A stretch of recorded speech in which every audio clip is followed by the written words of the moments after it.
Welcome. In front of me is a Honor Pad 8, and today I will show you how you can wipe cache partition on this device.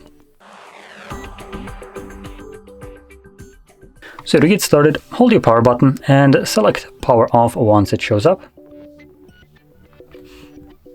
And when the device turns off, hold your power button and volume up at the same time. So both of these buttons.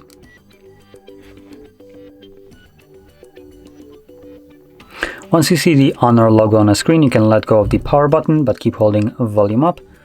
And when the screen turns off, you can then let go of the volume up as well.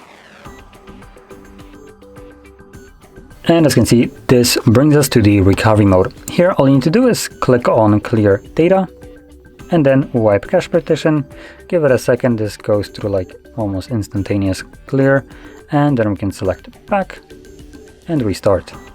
And this will now bring us back to Android.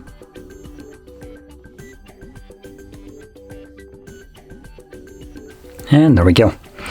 So, if you found this video helpful, don't forget to hit like, subscribe, and thanks for watching.